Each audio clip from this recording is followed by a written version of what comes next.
Open for you.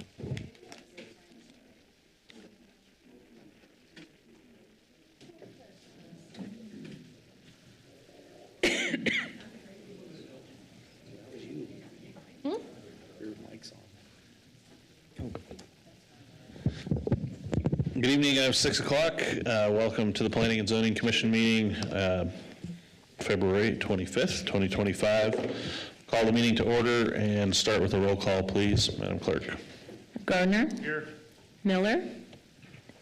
Daffer. Here. Turner. Here. Kehoe. Here. Morgan. Here. Kirkman. Selman. Here. Van Acker Jr. Here. 7 present, 2 absent. Thank you. Communications from staff and a report on council actions, please. Thank you, Mr. Chair and Commissioners. Rodney Ashby, Planning and Zoning Director. We had 4 public hearings before City Council this last week. The first one was Dreek Drift subdivision. This is at the northeast corner of North Sugar Street and East Hidden Creek Street. This was about 8 lots and 1 common lot. And you had recommended approval on January 28th, and City Council considered it and approved the proposal for the short plat. The second one was an annexation and zoning on 97 North Kings Road. This is the southwest corner of Port Street and South Kings Road. The operation of a restaurant, supply sales and delivery business, including offices, office, inventory, storage, and parking for delivery trucks. You recommended approval way back in November, and City Council approved that one. The next one was the adoption of the Southwest Nampa Specific Area Plan. You had recommended approval on the 26th of November, and this is that area, how do I best describe it? West of Midland Boulevard, north of Lake Lowell, south of Karcher Road.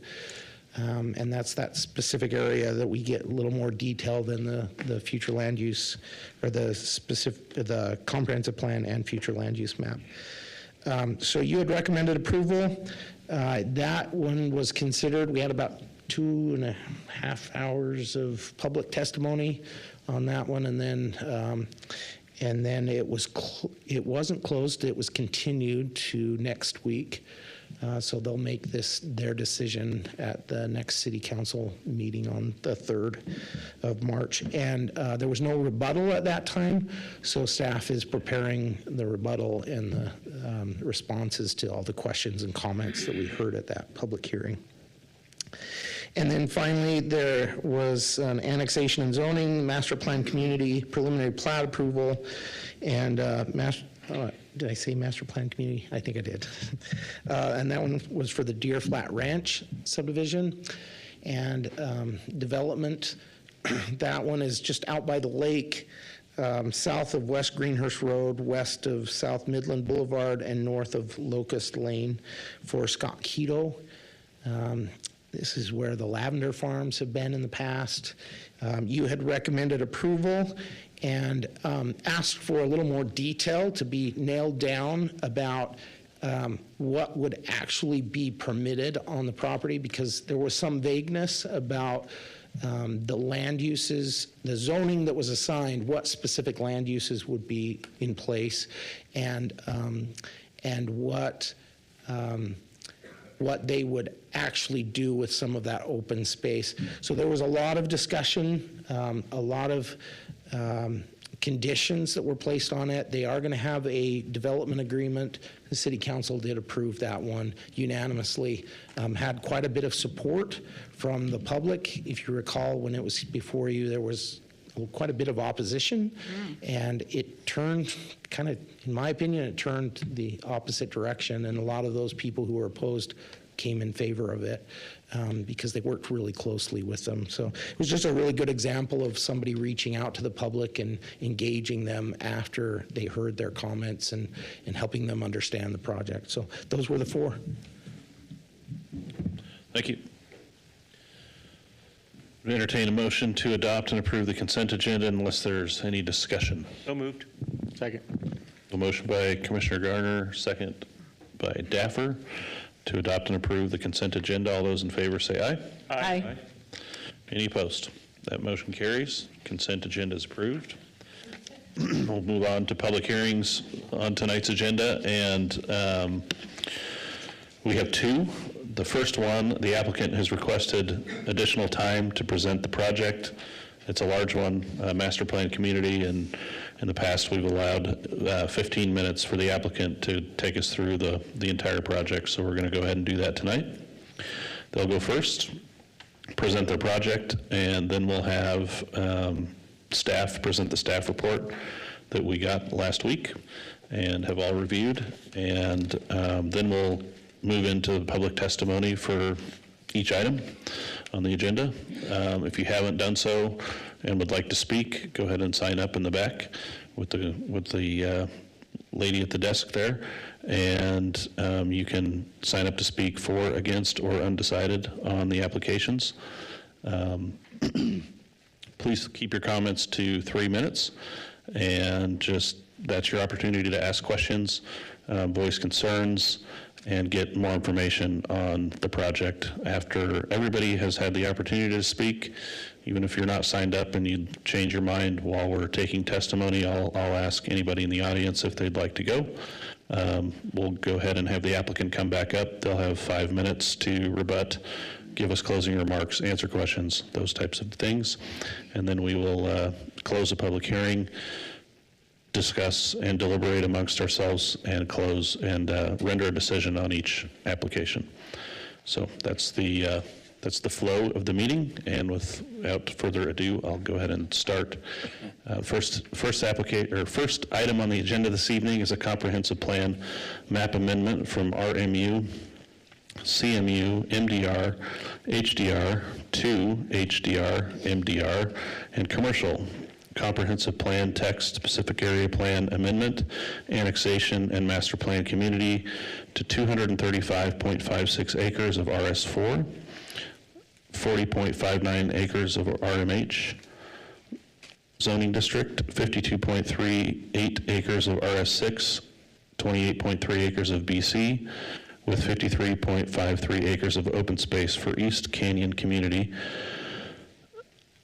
addressed at 0 11th Avenue, 0 Dean Lane, 0 Prescott Lane, located near the intersections of Section 25, 26, 35, and 36, with the full location description available from the Nampa Planning and Zoning Department upon request for Idaho Holdings LLC, representing Elm Holdings LLC and Ameritel Inns LLC. For the original concept of a comp plan amendment, annexation, and master plan community for development of 356.9 acres with 328.6 acres zoned single-family, detached, and multi-family residential, and 28.3 acres zoned commercial. It's the applicant here this evening. Come on up, state your name and address for the record, and you have 15 minutes. Thank you, Chairman, members of the Commission. My name is Deborah Nelson. My address is 601 West Bannock Street in Boise. I'm a land use attorney at Gibbons Pursley, representing the applicant team. And with me this evening is Emily Mueller, who's also available to answer questions. Mark Bottles couldn't join us this evening. Thanks so much to Doug and Damien with the city planning team for their work on this project. East Canyon is a mixed-use master plan community on approximately 357 acres east of Prescott and south of Elm Lane. This is an infill area between Nampa and Meridian city limits. East Canyon is located in, I guess I shouldn't, you advanced for me. There we go. East Canyon is located in the heart of the Highway 2026 specific area plan, within the area that is specifically designated by the city for a master plan community. The applications before you this evening include a comprehensive plan map amendment, annexation with initial zoning, and that master plan community application. Future development of the project will require a subdivision, but we are not presenting before you this evening a preliminary plat. Once that is filed and approved and accepted, the East Canyon begins to develop. We're expecting it to take approximately 10 to 15 years to fully build out. The city's future land use map designates the property for medium-density residential, high-density residential, residential mixed use, and community mixed use. And East Canyon aligns with these designations because it provides a variety of residential densities and community business space. But through discussions with staff, we agreed that it makes sense to request a comprehensive plan map amendment to better align the plan's specific designations with the proposed locations of these uses and the related zoning districts. So specifically, the requested map amendment will remove RMU and CMU designations along Elm Lane to replace them with medium-density residential and high-density residential and commercial, and relocate some of the medium-density and high-density designations to better align with the area's planned infrastructure. High-density areas will be located along Elm Lane and along 11th Avenue, which is the main connection north to Highway 2026, where a signal is planned at the intersection of 11th and 2026. Based on the density ranges associated with these designations in the comp plan, the proposed changes will result in a moderate decrease in planned densities on the property. Along with the requested comp plan amendment, we request annexation into the city limits. Annexation is appropriate here because the owner has consented to annexation, the property is contiguous to city limits, and it is within the Nampa area of impact. Annexation is also appropriate because city services will be extended to the property via Franklin Road and the new Holtom Heritage subdivision to the west. Annexation here constitutes orderly development in accordance with the comp plan, which has planned for development here. Upon annexation, we request initial zoning of the property to be RS4, RS6, RMH, and BC to accommodate the planned uses. Each of these zones is consistent with the proposed comp plan amendment and strategically placed to provide a variety of housing options, accessible commercial uses, and centralized open spaces as envisioned by the Highway 2026 specific area plan. Proposed commercial areas are shown in pink. Single-family residential areas are in a range of orange, from lightest to darkest, and as they range in density, with the highest density residential shown in brown. Public park areas are shown in green. The RS4 and RS6 zones support future single-family residential uses once a subdivision is approved. You can see here some of the home concepts. The quality of the homes will be governed by residential design guidelines, which were voluntarily imposed by the developer and incorporated into the proposed development agreement.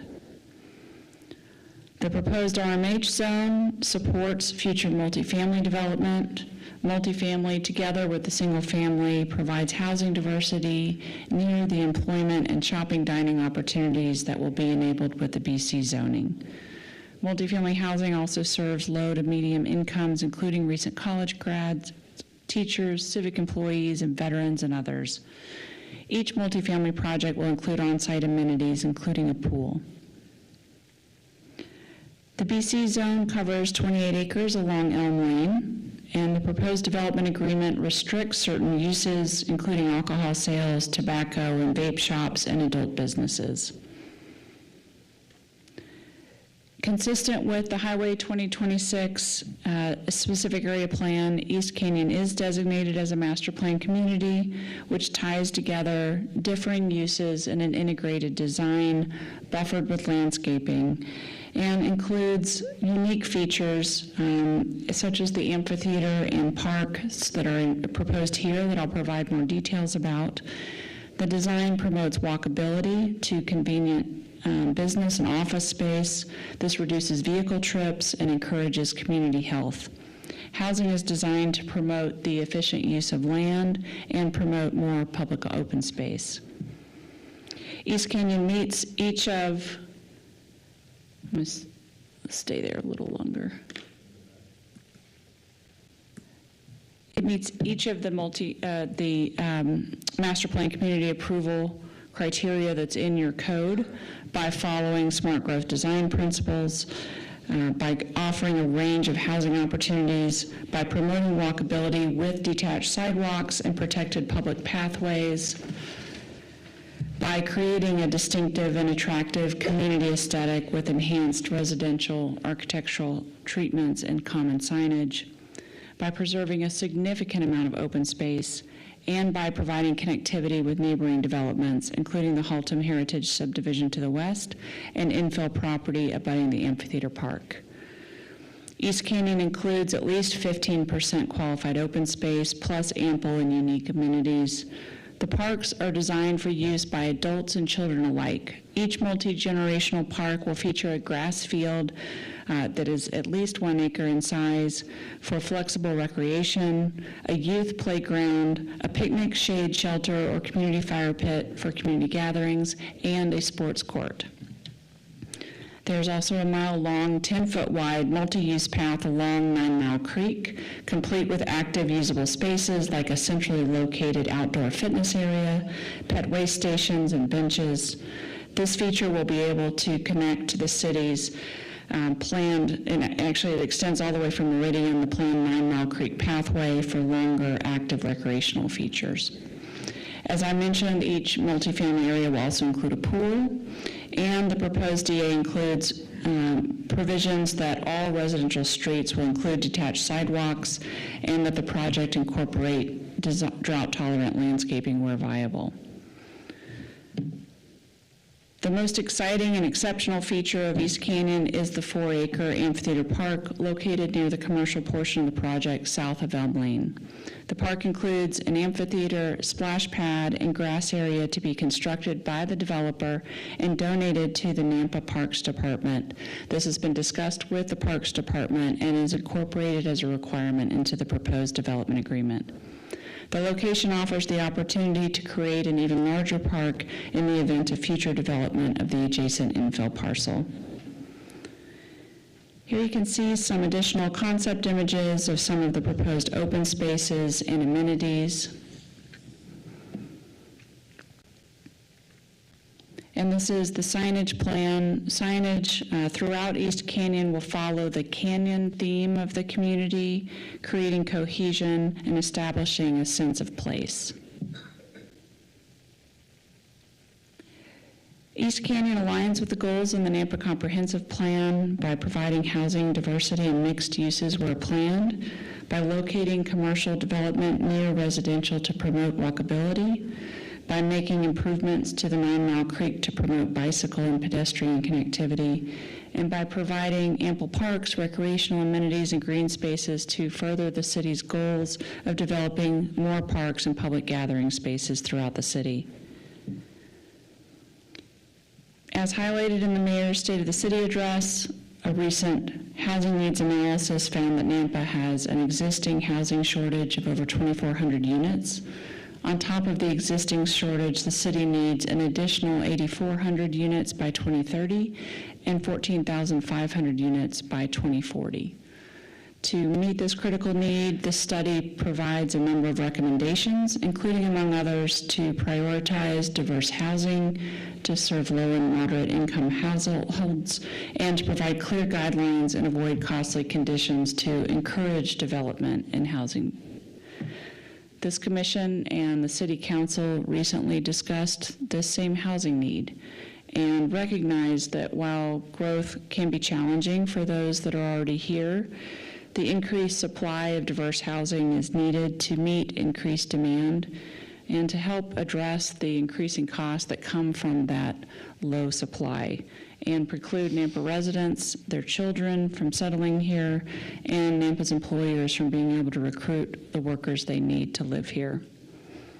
East Canyon helps to meet these needs with diverse housing options that are consistent with the city's plans. East Canyon will also provide support for services and infrastructure, helping to pay for its proportionate share of growth through an estimated $15 million in impact fees that will be paid to the city for fire, police, parks, and streets, and by providing a sustainable tax base that is estimated to provide over $2.5 million in annual property tax revenue to the city and over $1.4 million in annual property tax revenue to Valley View School District, as well as making payments of over $350,000 in sewer reimbursement fees. I'm sorry about that. There, you can see those numbers there.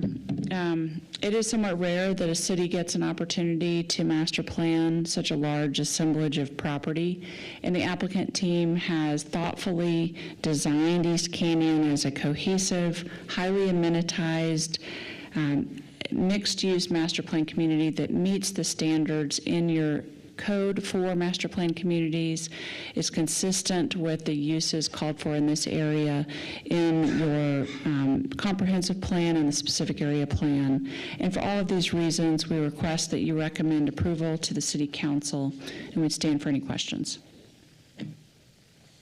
Thank you. Any questions for the applicant at this time? All right. Thank you very much. Thank you. We'll call you back up. Doug?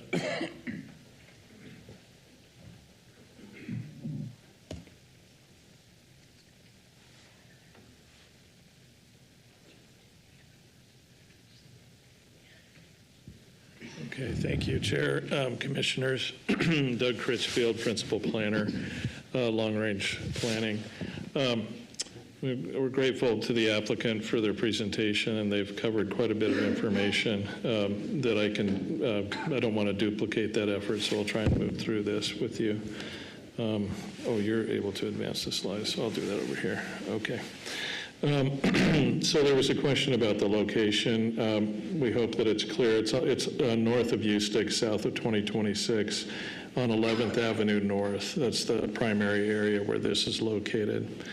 This was identified on the future land use map as an area for master plan communities. The requested action items, we need to make a change to the staff report. The findings were based on another analysis, and we need to remove those findings. There's only one finding for the comprehensive plan amendment, and that is whether it uses suitable projected land uses, and staff has found that this requirement has been met. In terms of the annexation and the zoning, the findings as well, staff found that those were met. So the criteria for the evaluation of a master plan community for the Planning and Zoning Commission, these master plan communities require a review of the development proposal, the concept plan that you've seen before you. It also includes overall site and architectural design standards, which the applicant has included in the development agreement, and I'll show you that in a little bit. The theme and the character of the development, the zoning, landscaping, infrastructure, all of the issues that are brought into a master plan community to make it a cohesive community are evaluated during this process. Specifically, in the specific area plan, master plan communities need to have a grand entry structure, which this plan has demonstrated that it has. That the entrance to near the entrance of the development, the schools and public centers need to be located within or adjacent to these developments, and we'll show you that this master plan community has considered those and does that. It provides a central gathering area, which you've just seen, and a commercial development and a mixed-use destination configuration, which this plan provides. 1026.1 in Nampa City Code gives specifics about what a master plan community can do. I want to particularly point out that the density allowance is increased by 20% over standard subdivision development. And that, in other words, a code that allows for 5 dwelling units per acre, that can be allow for, as a maximum, that can allow for 20% more than that. And the intent, as has been demonstrated, is to utilize creativity and design principles that are seen in smart growth development. Oh, I keep doing my computer, it's this computer.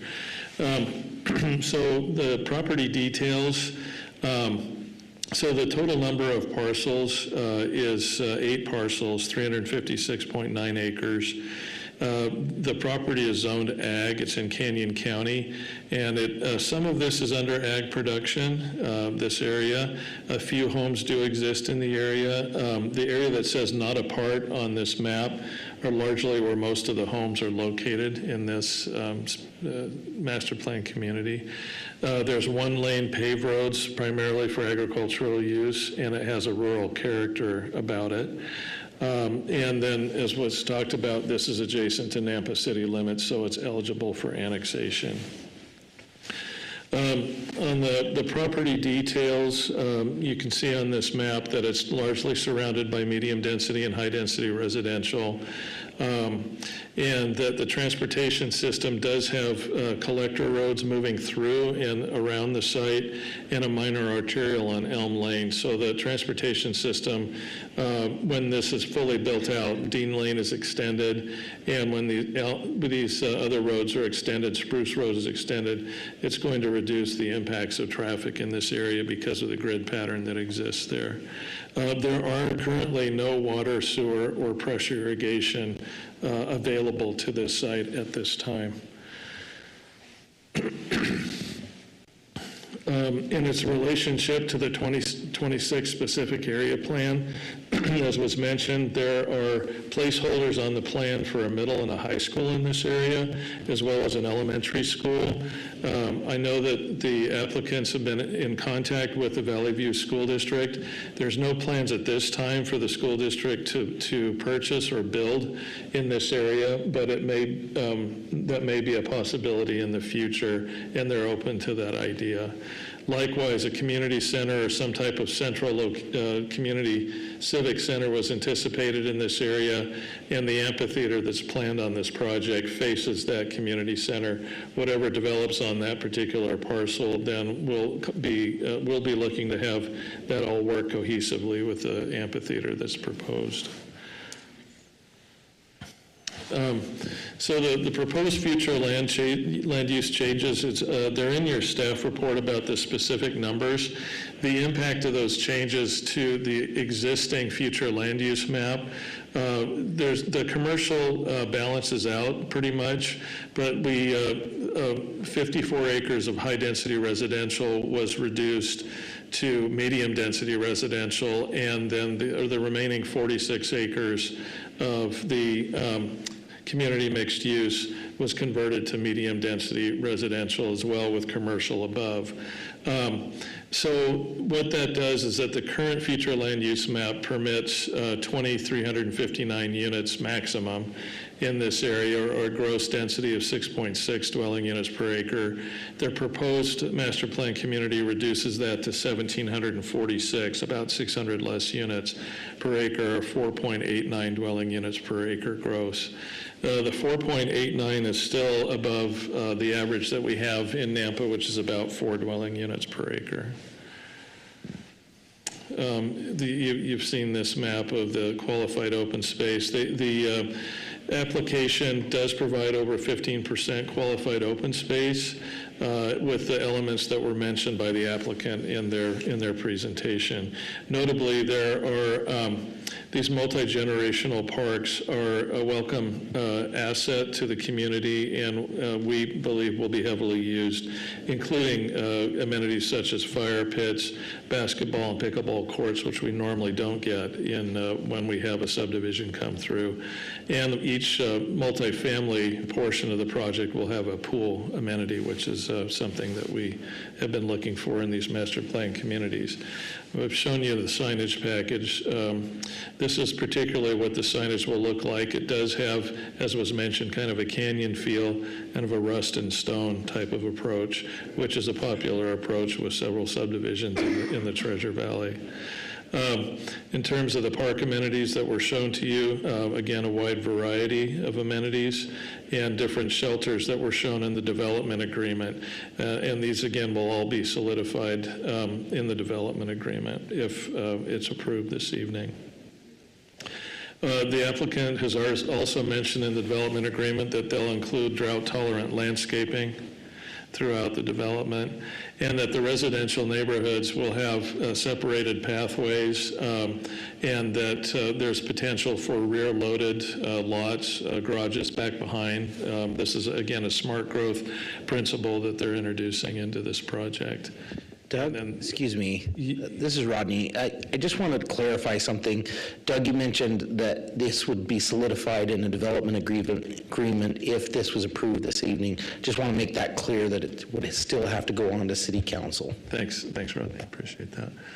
And then examples of different housing facades that were presented to you. This is a little closer look at those housing facades. In terms of the residential design requirements in the development agreement, this looks very much like a design review type of approach, where there will be 3 architectural elements with different types of siding.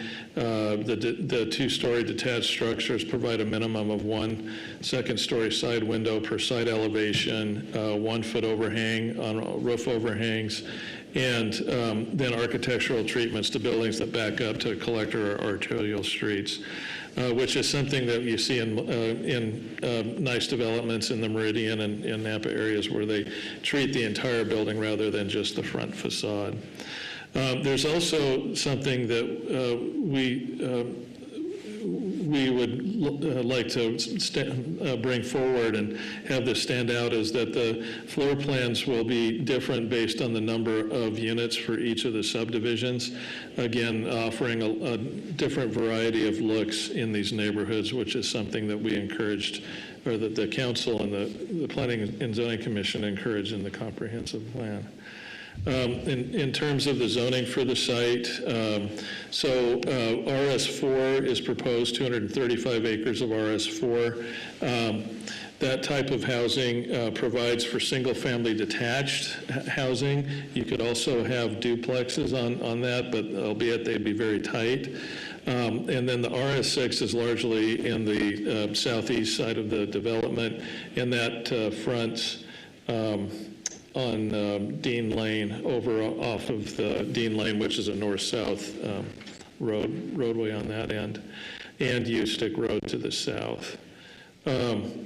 This originally, the RMH, again, it was originally laced throughout the development. Now the RMH has been moved to an area where there's good access, and we as a staff agree with that approach in that it provides that type of development near 11th Avenue and access to the north on 2026. And then the BC is strategically located near the activity centers. Okay. Thank you, Mr. Chairman and Commissioners. Damien Snodgrass, Associate Planner. I will be taking over the regulations, correspondence, and the findings. So here are the applicable regulations that are defined for the comprehensive plan map amendment. A map shall be prepared indicating suitable projected land uses for the jurisdiction. Here are the applicable regulations for annexation and the applicable regulations for zoning/rezones, and we will be covering that within the findings. So for correspondence, largely noted from the Idaho Department of Transportation, we got a note that the project does not lie within the state highway system, but they do not object the annexation of this parcel. However, ITD will require a traffic impact study at the time of development for the application.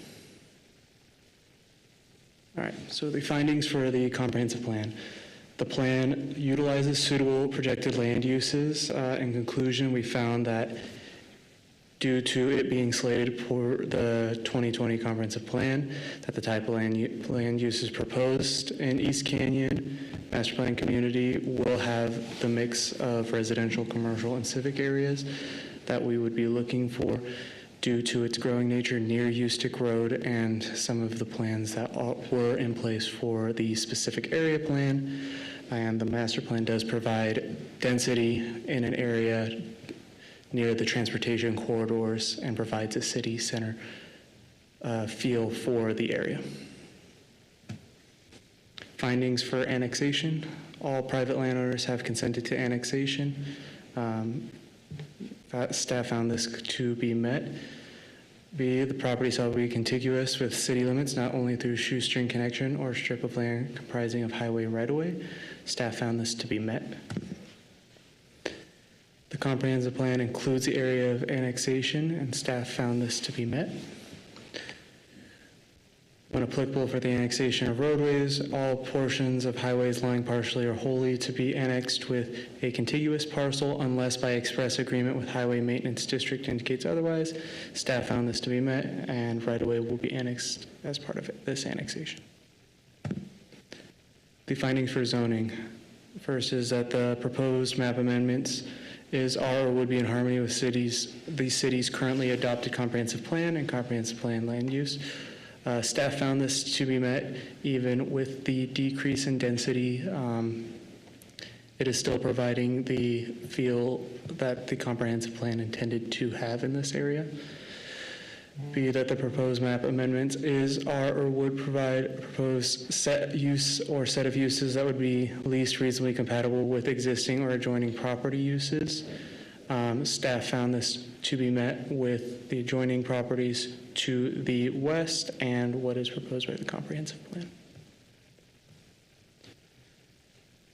C, the proposed amendments are or would be in the best interest of the public and reasonably necessary. Staff found this to be met because it follows the guidance of the Highway 2026 specific area plan. The recommended conditions of approval would be that a traffic impact study is required prior to the submittal of a preliminary plat for approval. Here are your potential motions, and I will stand for any questions with Doug. All right, thank you. Any questions for staff at this time? I have a couple. Someone phoning a question in? This is not Who Wants to Be a Millionaire.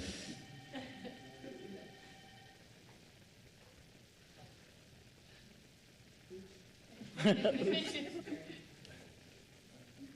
you have a question? Yeah, Drew? Yeah, go ahead. one for, sorry. So what I'll call the north notch out on the side there, that's adjacent to that area that they're donating for the park.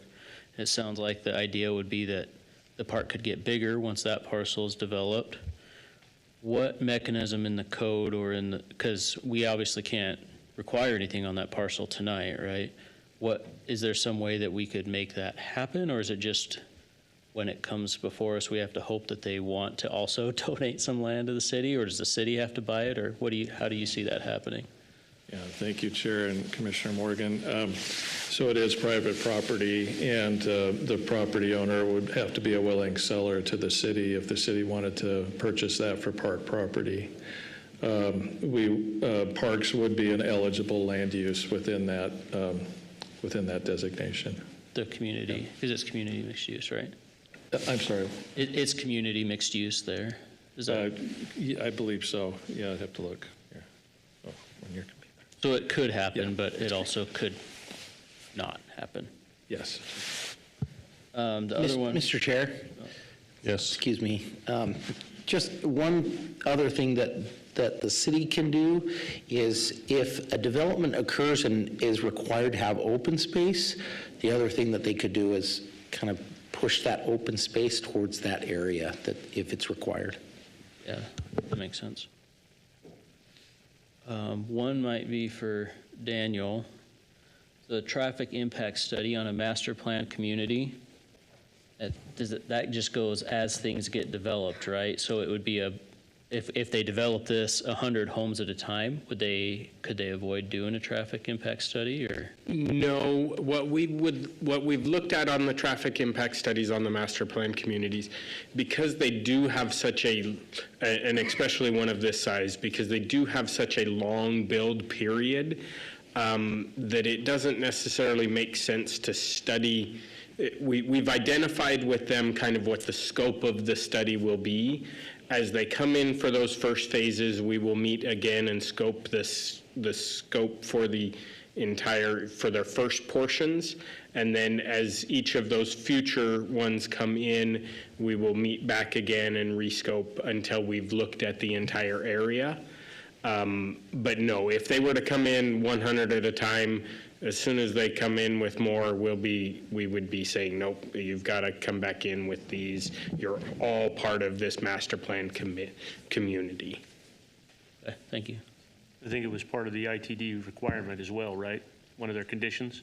Yes, ITD, obviously with the proximity to 2026 here, they are interested as well. They were in, or will be part of those scoping discussions and study reviews. Yeah, the question was at time of development. Didn't know if that meant they develop. Right. That was my question. Mr. Chair, follow-up question. Yep. Daniel, where are utilities now relative to this? So What's the nearest? utilities currently are at Franklin and Elm, Franklin and Linden, right in that area that would serve this area. Haltom Heritage that has been approved, as it develops, it will bring those utilities to the western boundary of this proposed development and then would continue on through the development. Any other questions? All right, we'll go ahead and move on to public testimony for this item. Madam Clerk, do we have a sign-up sheet? Mr. Chair, we have no one signed up for this item. Okay. Is there anybody in the audience that would like to speak for, against, or undecided on this application? Now is your chance. Nobody? Okay. Ms. Nelson, do you have anything else to add? Any closing remarks? We can waive rebuttal since there wasn't public comment unless you have more questions for us. Okay. Anybody have other questions? No? Thank you. All right. I would entertain a motion to close the public hearing. So moved. Second. The motion, was that you, Garner? Matt? Was it you? Okay, motion by Garner, second by Ms. Selman down there. And all those in favor to close the public hearing, say aye. Aye. Aye. Any opposed? Motion carries. Public hearing is closed. What's everyone think? I love it. In my line of business, I love this. What do you do again? By the time they get this bill out, I'll probably be retired. But anyway, Yeah? the only thing I would have liked to have seen maybe was some RS7 or RS 8.5, just so you could get those senior homeowners like myself that are looking for like 3,000+ square foot home on a single level, because we don't like to do stairs anymore, but we like to entertain. You know, and when you start putting that on a smaller quarter-acre lot, it takes a lot of the ground up. So I would have liked to have seen that, but these kind of communities are highly sought after by families that want to stay in the same area, want to, as they're, you know, just like we were discussing last week at our meeting, you know, you have the multifamily for the new kids that are just getting out of school or just getting together, and then you got the RS4 for their first homes, and then as their kids grow, they like to move up to the RS6. And so that's where I like to see, would have liked to have seen a little bit area with the larger lots, because the people could actually live in there their whole lives and just move up, and then when they got to the point, they could move back down to the RS4 when they didn't want to take care of anything. But I love these concepts. They work great.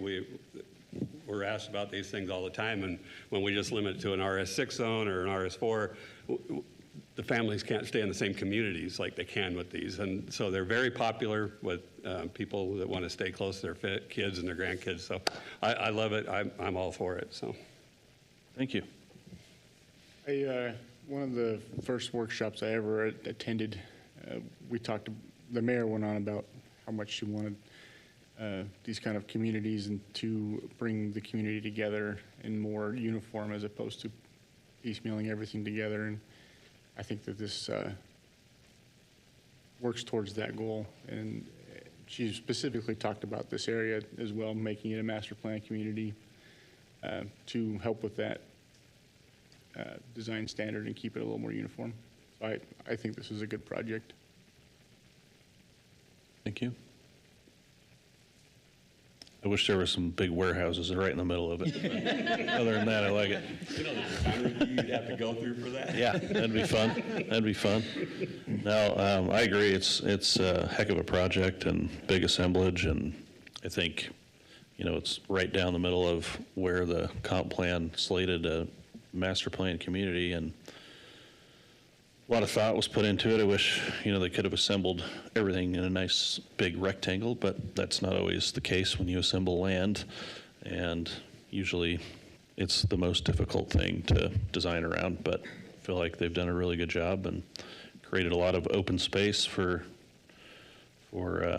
parks and future parks. Be interesting to see what the commercial aspect of that site ends up being, but I like it. I agree. I also like it. It's something that we need to have more of. Everything is already kind of thought out in advance rather than piecemealing it as we go through time. So I like the concept of everything melding into one big unit and covers all the bases. It's probably very expensive, but they got the money. Hopefully. Hopefully.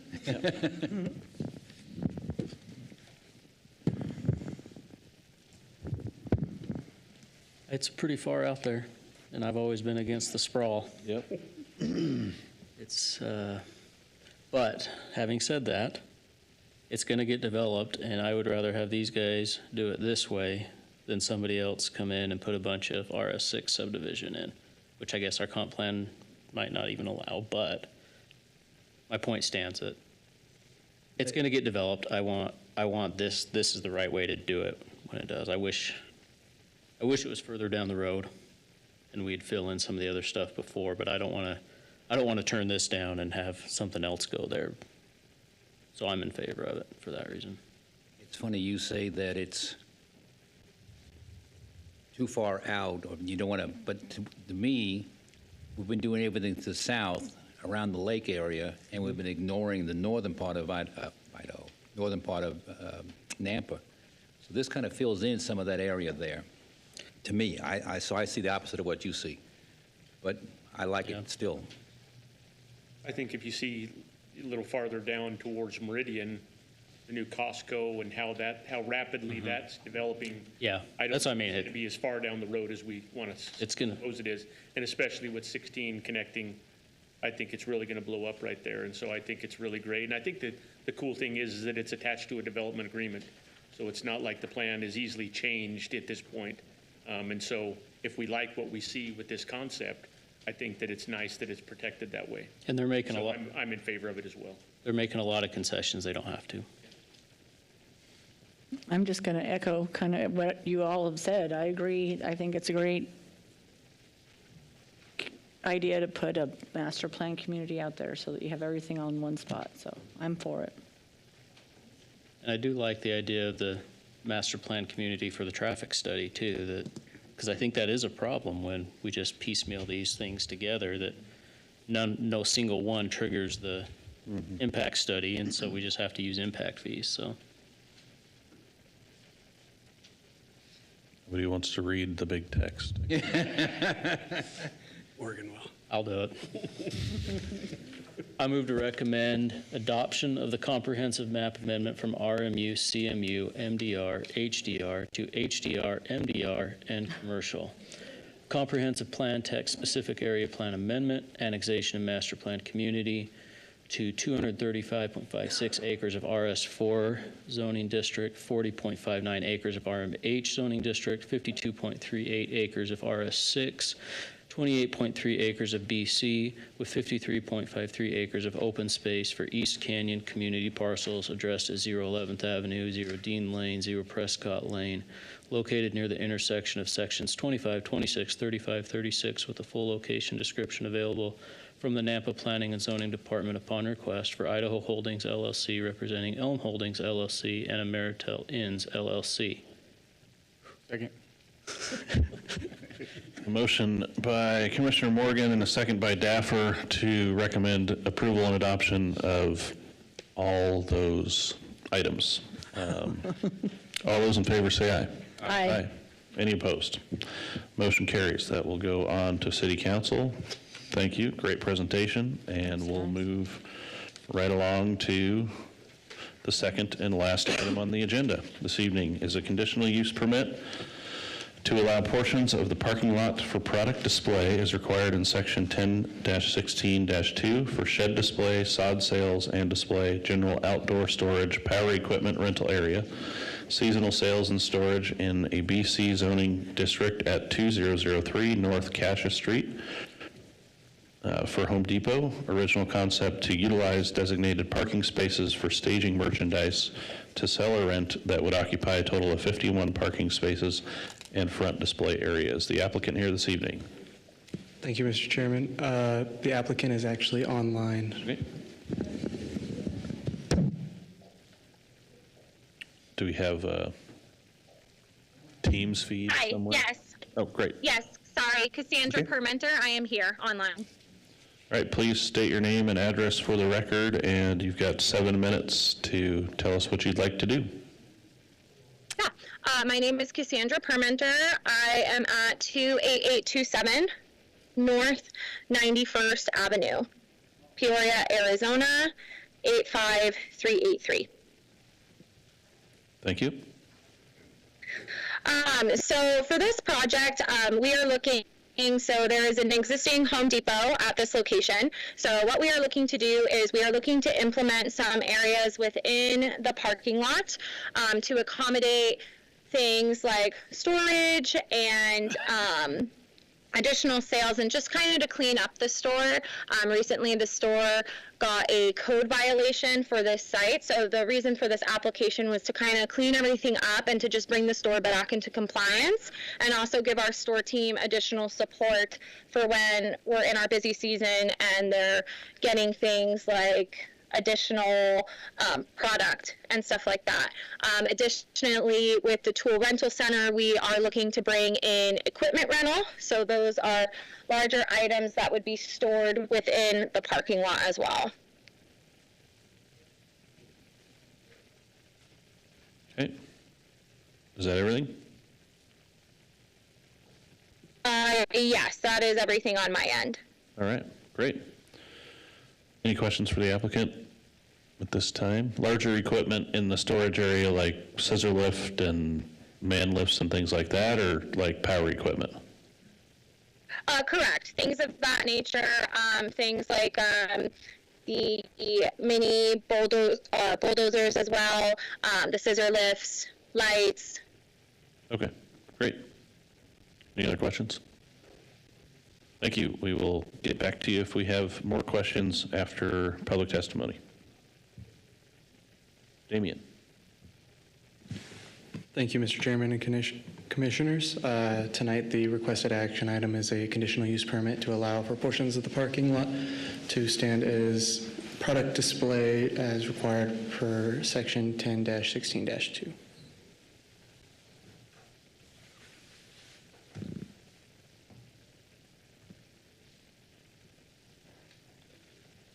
So the applicant request today is to allow for the outside storage of different uses, vehicles, sheds, outdoor seasonal storage, and things of this nature, which requires a CUP in the BC zone. Here are the applicable regulations for a conditional use permit that we will cover in the findings. Here are the property details. The comprehensive plan map zones this commercial. The current zoning is BC commercial. To the north, we have more commercial along the Karcher Exchange. To the south, we have two-family residential RD. To the east and west, we also have commercial, and utilities are already servicing this building. So for staff analysis, we calculated the parking for this building at general retail and bulky retail with different percentages based off of what they're carrying. General retail is for things like the garden center and their other general retail items. The bulky retail would cover things like the large pallets of wood, refrigerators, and things of that nature. For the general retail, they would need 322 stalls, and for the bulky retail, they would need 46 stalls, and for the garden area, they would need 93 stalls per that calculation, and the proposed provided stalls is 483, which is the required amount. It is determined that this is in the best public interest for the city of Nampa because this is already an existing use and is more so cleaning up the parking lot. For correspondence, we received two major comments, one from the Nampa Building and Safety Department. That comment reads as such: the Nampa Building Safety Department has reviewed the planning application for CUP for Home Depot with the following conditions: that the project is subject to all required building codes and related permits based on the requirement of City Ordinance Title IV Building Regulation. Currently, this property has outstanding building code violations with the operation and display of said sheds in the sale area of the property. I will attach a notice and order for this property. It is important that a condition of the CUP be that the Home Depot becomes compliant with current building codes and satisfies the notice of order they have been sent. Nampa Fire District just provided access comments and their general comments.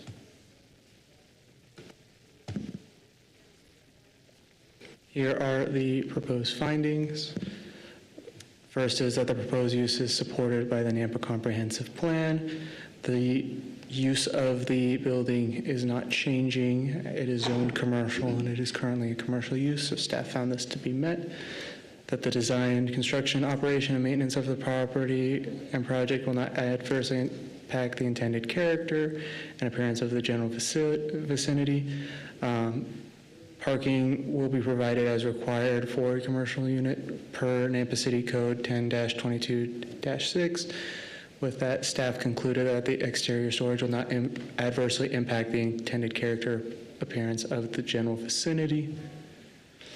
That the proposed use will be served adequately by essential public facilities and services. Staff found this to be met since the use of the building has not changed.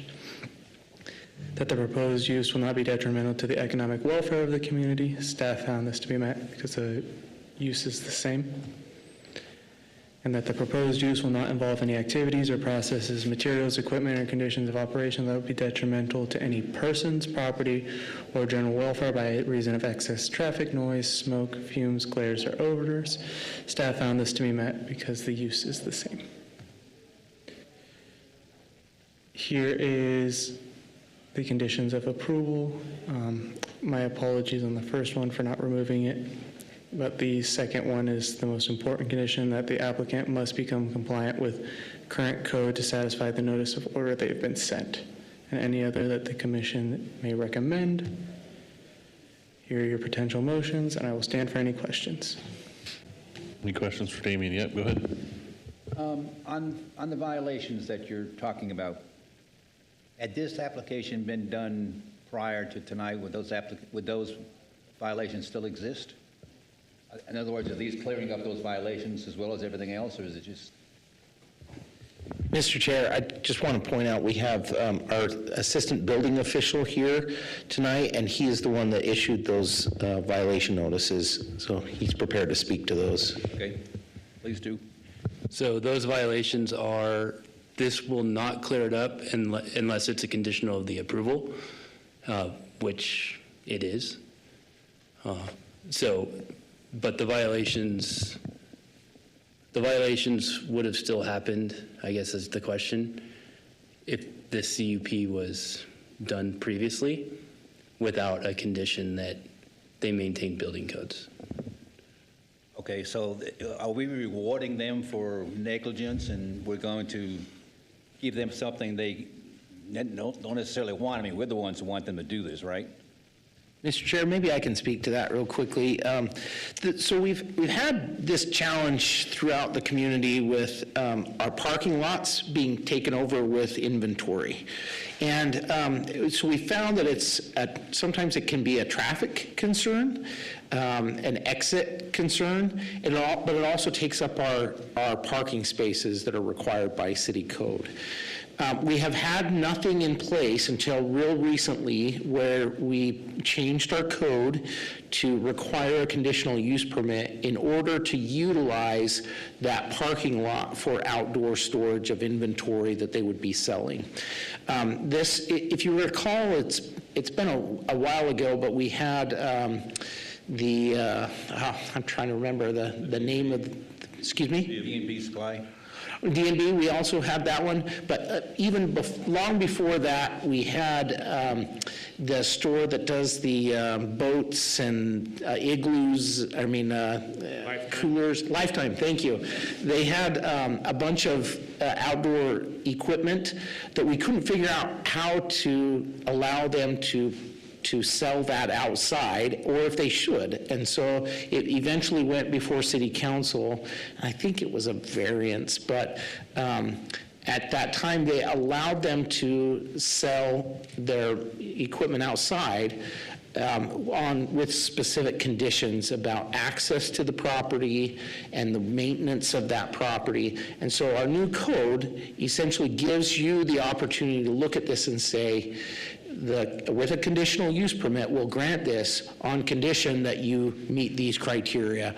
And then you can add some conditions that would prevent this from being a nuisance to the neighborhood or cause concerns for fire access to the property, that kind of thing.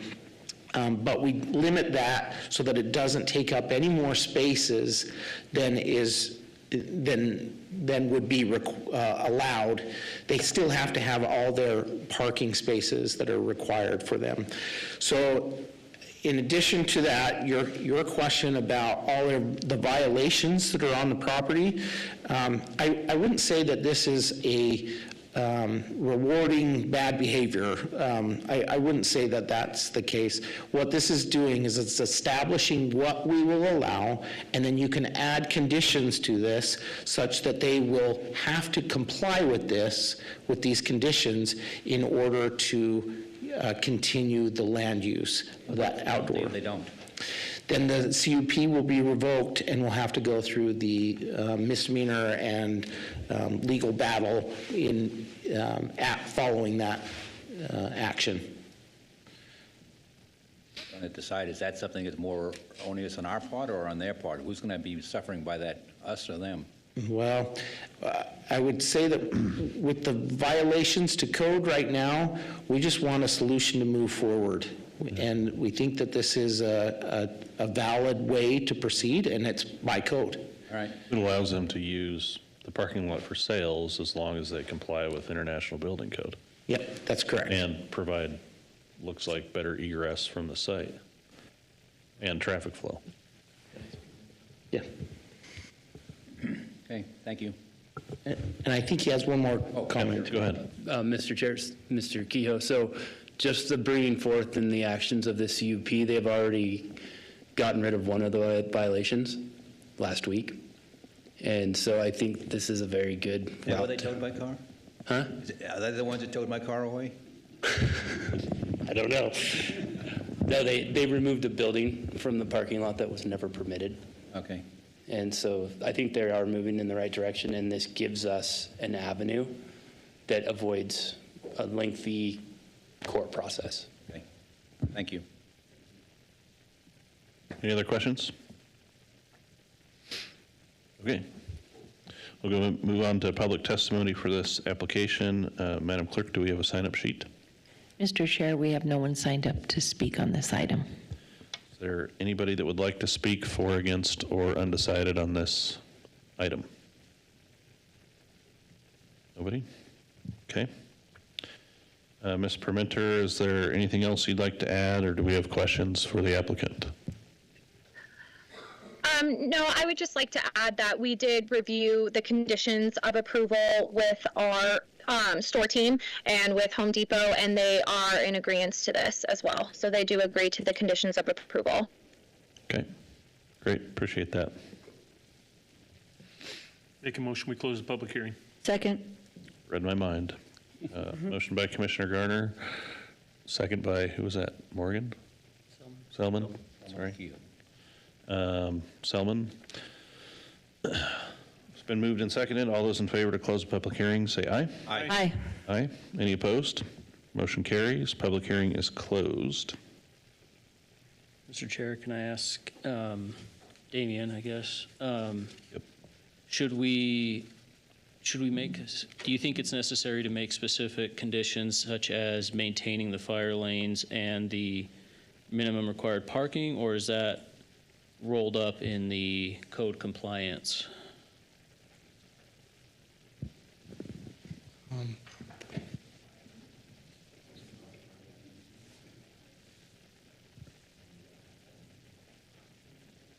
Must have been a good question. Yeah. Everybody talking. It's covered in the bill. Mr. Chair, we're just discussing over here, excuse me, this is Rodney. We're just discussing what the condition is, and if it's IFC, if the condition is that they comply with IFC, current building code and satisfies the notice of order they have been sent. So I guess the question, go ahead, Sean. Commissioner Damian, can you go back to the fire department's comments? I think it was the first comment that the fire department put on there. Right there.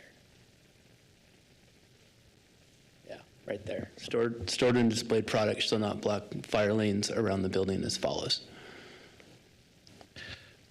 So because that's not called out as a specific condition, I would recommend you add that. What about? Can I interject for just a second? Is there, I don't see any drawings or any kind of plan that's been actually drawn and proposed by the store.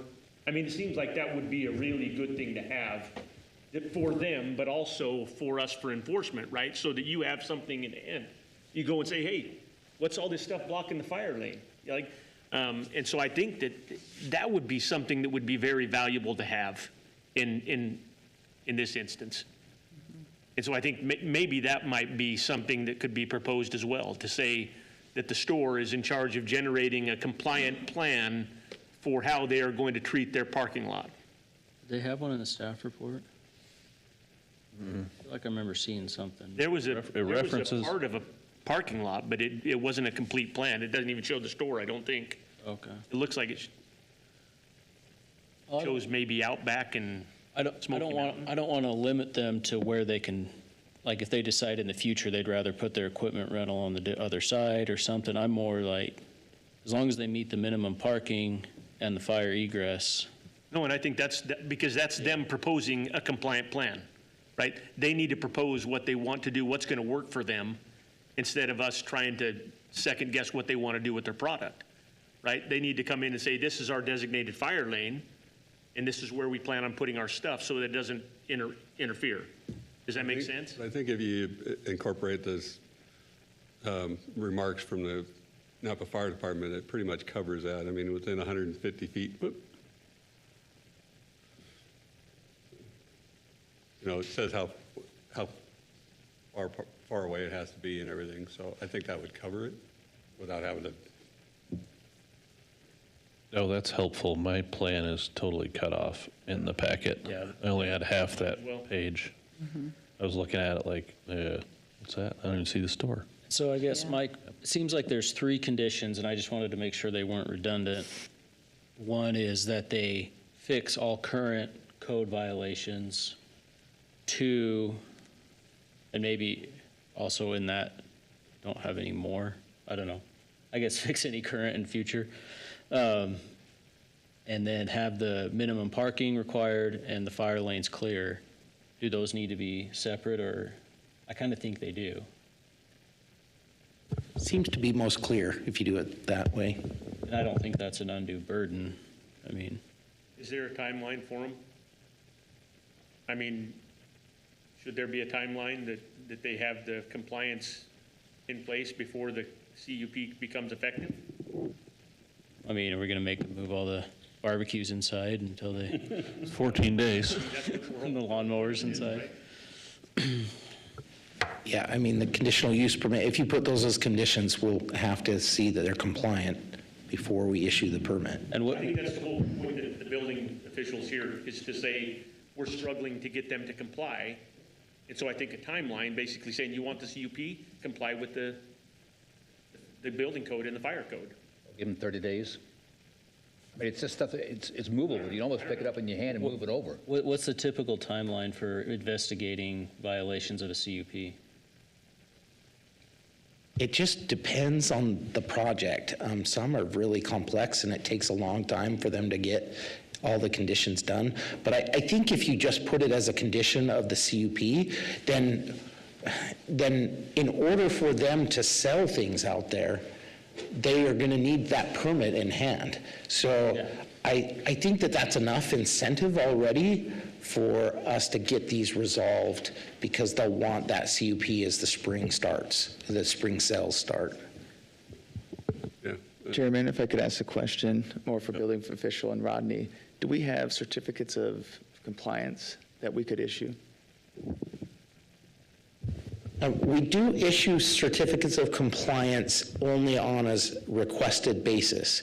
So we could indicate to them that they're in compliance, but I would say that then at that point, we would issue the permit regardless. So if they become compliant with all codes, then we're going to issue this permit if the commission decides to approve it tonight.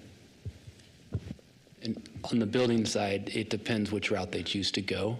Whether they choose to remove the violations or whether they choose to permit the violations, then they'll get a certificate of completion but that involves a permit. Hey, Sean? Yep. Are all of the violations that we're talking about related to the parking They're, and the ingress egress? Commissioner Garner, they are related to the selling of items in the parking lot. Okay. Yep.